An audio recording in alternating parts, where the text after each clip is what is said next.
Assalaamu alaikum warahmatullahi wabarakaatuhu. Daawwattoota keenya kabajamoo fuula yuutuubii kiyyaa kan hordofaa jirtanii fi akkasuma maamiltoota yuutuubii kootii kan taatan nageenyi rabbii isin bira haa jiraatu isiniin jecha. Ammas warri soomanaa jirtan soomana keenya rabbi nurraa keebalu bakka hir'ate rabbitti nuuf haa guutu jecha. Har'a viidiyoo gabaabduu kana akkasin fuula koo bartanii fi asiin akkasin na hordoftaniin barbaada. Gama yuutuubiitiin jechuudha. Gama yuutuubiitiin, gama feesbuukaatiin illee, gama tiiktokaatiin illee, gama yuutuubiitiin Anwaar Tuubii jedhee jira, gama feesbuukaatiin Anwaar Abarraa jedhee jira, gama tiiktokaatiin akkasuma Anwaar Abarraa jedhee jira. Yuutuubii irraanis ta'e feesbuukii irraan, tiiktookii irraan wal hordofuu dandeenya jechuudha. Egaa akkuma beekamu bismillahir rahmanir rahim. رب اشرح لي صدري ويسر لي أمري وحلل عقدة من لساني يفقهوا قولي. ربي خيرين ودبتشي سوغا نمو وانما هنديو بيجي تنقدي سوراف وانما هدو دبتا يوتيوب الرتس تيك توك الرتس فيسبوك الرتس وان هدو دبتا جيتشورا نمو وانما خيري وانما فايدا قبو حواسا فايدا قبو متاكي نافلي فايدا قبو وان سفو ايغتي وانا منتي ايغتي irraa dubbanna yeroo hedduugaa ankanin irraa dubbadhu ankanin irraa haasa'u muhimmii wanni biraan YouTube irratti waan hin haasa'u qabu. YouTube irratti manzuumaalee nashiidaalee garaagaraa irratti hojjechuudhaaf xiyyeeffadhee isarratti bu'uureffadhee jira jechuudha. Bu'uurri YouTube kana nashiidaadhuma manzuumaadha.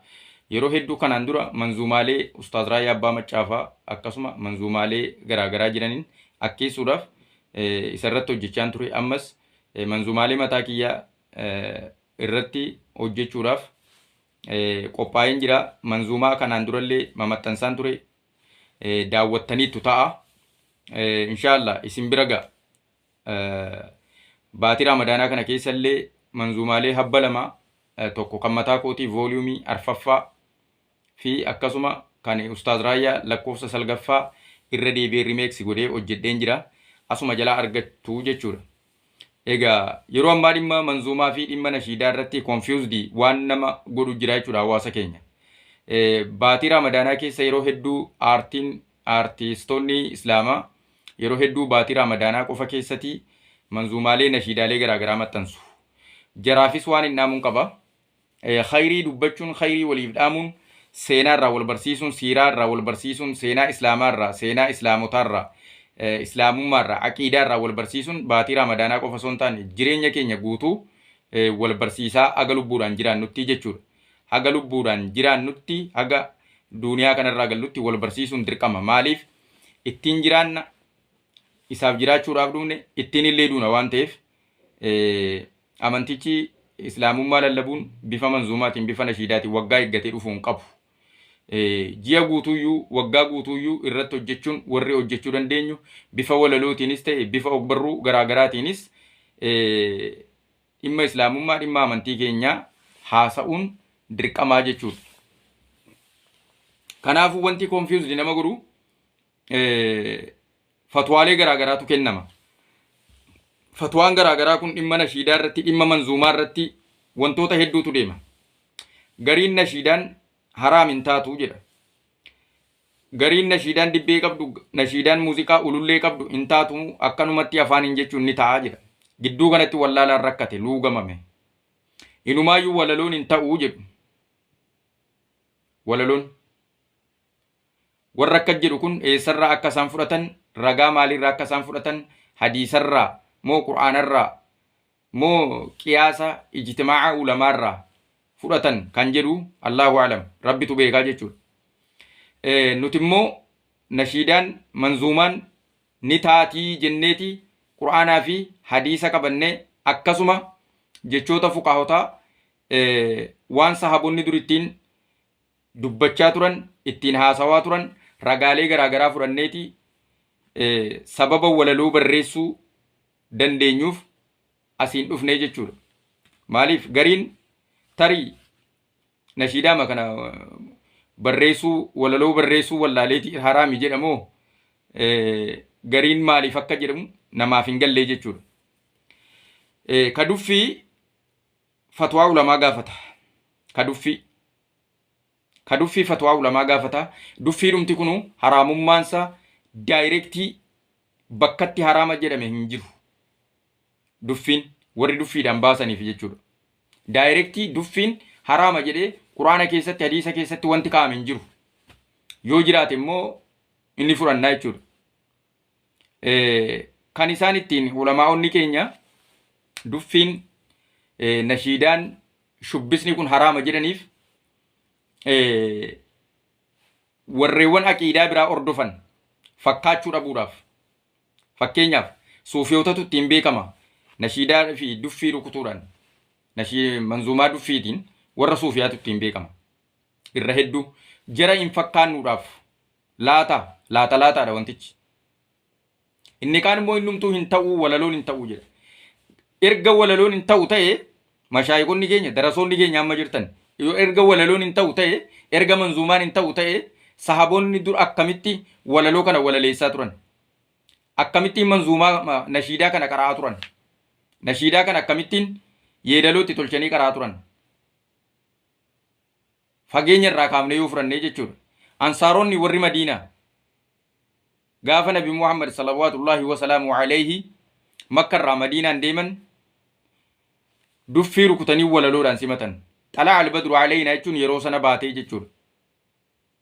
Yeroo sana silaa dhorkamuu ture. Ergantanaa taatee hedduutu jira jechuudha. Taateewwan hedduu zabana rasuulaa walaloon jedhame. Lola irratti walaloon jedhamaa ture.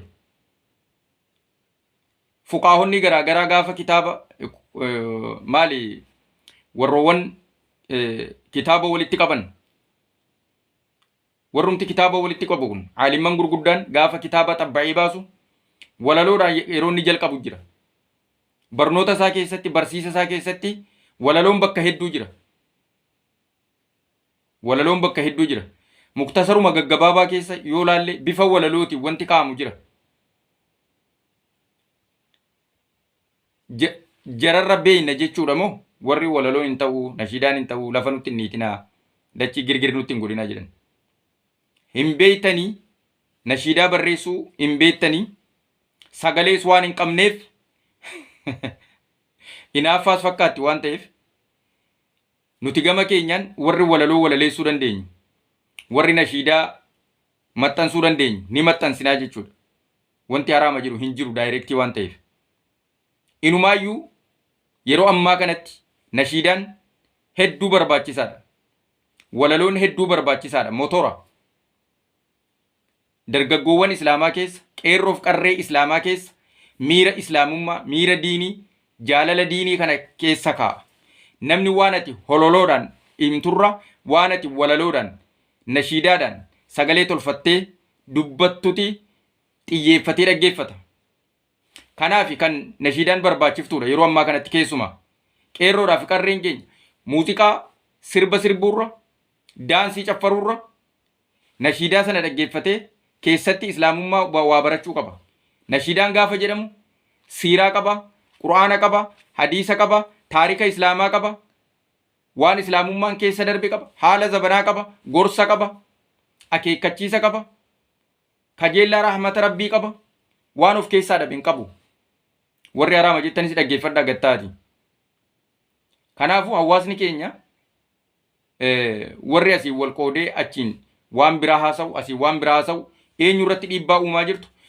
Wallaalaa wanna kana hin beekne irratti dhiibbaa uumaa jirtu. Wallaalaan kun maal ta'a? Waan konfiyuuzii kana ta'urra ciraa masaa islaamummaa keessaa yeroo inni ba'u jira. Yeroo inni islaamummaa keessaa ba'u jira. Kunis tokkotti hima kunis tokkotti hima. Silaa fatwaa yeroo ammaa kun fatwaa gandaa ta'ee jira.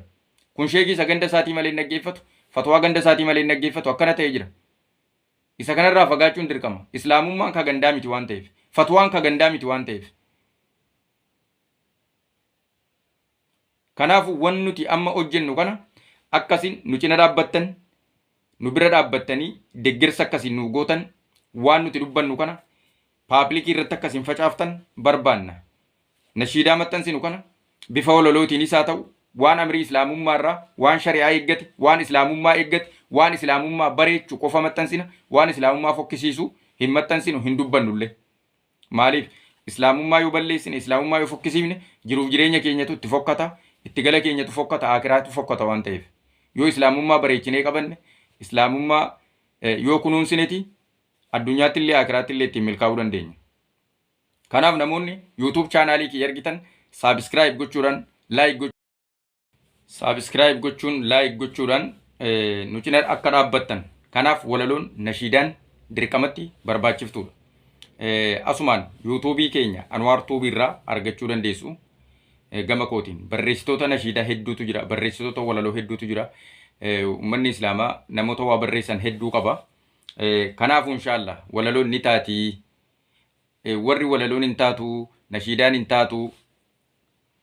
Amrii islaamummaa yoo hin cabsine nashiidaan kamiyyuu walaloon kamiyyuu barbaachisaadha ni ta'a. Wanti dhorgu hin jiru jechuudha. Amrii islaamummaa shari'aa islaamaa keessaa yoo hin baane biyya ofii faarsuun, goota ofii kaasuun, seenaa ofii dubbachuun bifa walalootiin, bifa geerarsaatiin, bifa nashiidaatiin wanti dhorku hin jiru jechuudha. Wanti dhorku hin jiru. Keenya lafa eessaa akkasiin fuutanii achi nutti babaasaa jirtan hin beekani. Maal aqiidaa isin eessaa akkasiin fidhattan hin beeku, hin barre, hin nageenye. Ulamaa'ota gurguddaa gaafa fatwaa gaafattan, gaafa fatwaa dhaggeeffattan ulamaa'ota gurguddaa buleeyyii dhaggeeffadhaa. Namootuma asirra deemee areeda dheeressee maxaaqiyaa gaditti malaaseema. Akkasuma iimoo banateema, zuumii banateema, ani sheekaa fatwaan godha jedheema, nama shan jaa walitti qabatee uruufa barsiisee asirraa fatwaan godha jedhee haxaxaxaxa jechaa oolu hin dhaggeeffatina. Hin dhaggeeffatina. Fatwaan abbaa qaba jechuudha. Fatwaan abbaa qaba. Keessumaa waa'een fatwaa walaloo nashiidaa wanta akkanaa kun immoo baay'ee fatwaan isaa fatwaa laafaadha. Fatwaa laafaadha. Warri walaloon hin ta'u jedhan Assaan ibnu Saabit faacaalani. Assaan ibnu Saabit jechuun shaa'iree rasuulaa salawaatullaahi wa salaamu alayhi kan rasuula rabbii bira dhaabbate bifa shi'iriitiin yeroo waraanaas ta'e islaamummaa bareechaa ture. Lola keessatti hamilee horaa ture. Assaan ibnu Saabit shaa'iree rasuulaa kan yeroo jalqabaatiin minbarii nabii rabbii irratti ol ba'ee kobbortaa badhaafame jechuudha. Kobbortaa rasuula rabbii salawaatullaahi wa salaamu alayhi. Ani san caalaa jechuudha. Addanaa walaloon hin ta'u, nashiidaan hin ta'u jettataan, shi'iriin hin ta'u jettataanaan ani san caalaa jechuu keeti.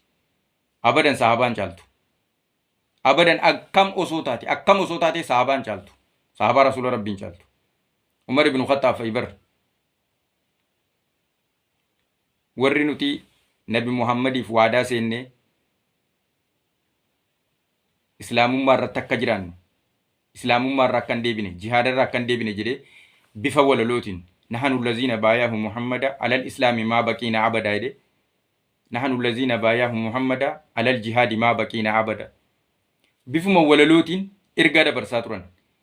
Allahumma laa aisha illaa aishul aakhira faghfir lil ansaari wal muhaajira bifa walalootiin jira. Xalaa albadru alaynaa min saniyyatil wadaa'i bifa walalootii hundisa kitaabolee fuqaawonni barreessan yoo gadi fuutanii dubbiftan bifa walaloo bifa shi'iriitiin jira. Har'a hin ta'uu jetta taanaan jara sanan tuffadhaan jaran caalaa jaratu dagatee jechuu keeti. Nabi Muhammadiin hin caalaa jechuudha. Ka duffii isaa taatu ka duffii ulamaa gurguddaa jira. Fatwaa isaanii irraa dhaggeeffachuu dandeessa. Duffiin akkamitti dhaamti? Yeroo kam dhaamti? Maasiyaan qabamoo hin qabu yoo duffii rukutan. Kana irratti waan xixiqqaa fa'aa akkasii irratti uummanni keenya keessumaa mashaayikonni keenya gurguddaan asii wal lolaa oola. Wal arrabsa. Abaluun akkana ta'e, abaluun akkana ta'e, abaluun akkana ta'e. Ajandaa xixinnoo ajandaa bubuutuu irraati wal lolaa oola jechuudha. Ajandaa waan irraa dubbatan osoo jiru waan silaa uummata kana fayyadu dubbachuu dhiisanii waan uummata walitti buusaa oolu. Waan uummata miidiyaa kana faarraa akka amma lafaatti walitti buusaa oolurraa wal nyaachaa oolaa jechuudha. Hawaasni keenya hawaasni musliimaa. Hawaasni waan godhe iyyuu hin qabu.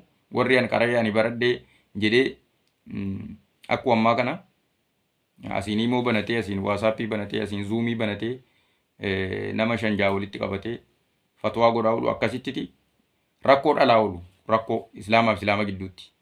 Uummata musliimaaf uummata musliimaa gidduutti rakkoo dhalaa oolu.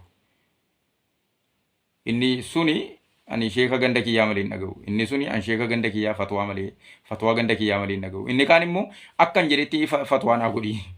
Akkati jettetti miti. Akka rabbiif rasuulli jedhanitti salawaatullaahi wa salaamu alayhi. Akka rabbiif rasuulli jedhanitti. Kanaafu nashiidaa keenyas itti fufna. Haga gaafa jiraannutti. Walaloo keenyas itti fufna. Warri itti jirtanis jabaadha. Warri itti jirtanis jabaadha. Abbaan nashiidaa keenyas itti fufuu jechuudha. Abbaan nashiidaa keenya yeroo ammaa father of nashiidaa. Abbaan nashiidaa keenya yeroo ammaa abbaan walaloo keenya yeroo ammaa Ustaaz Raayyaa Abbaa Maccaa jechuudha. Itti fufu isaanis. Nuti isaanumas ni dhaggeeffanna. Maal akka isaan dabarsanis akkaataa itti barreessan, akkaataa itti jedhan, akkaataa itti dubbatan illee isaan hin teenye dhaggeeffannee nutis inshaallah haga humna keenya haga dandeettii keenya ergaa dabarsina jechuudha. Ergaa nuti dabarsinu waan faayidaa qabu, waan hawaasa kanaaf diinii kanaaf faayidaa qabu. Akkasitti wal jajjabeessuun, wal bira dhaabbachuun, wal cina dhaabbachuun dirqama. Kanaaf ammas irra deebi'ee YouTube channel keenya subscribe godhaa, like godhaa, share godhaa yoo isinii danda'ame. Fuula TikTok irratti, fuula Facebook irratti, fuula waan qabdanii irratti nu maxxansaa, nu bira dhaabbadhaan isiniin jechuu barbaada. Walitti deebinaa. Wassalaamu alaikum wa rahmatullahi wa barakaatuh.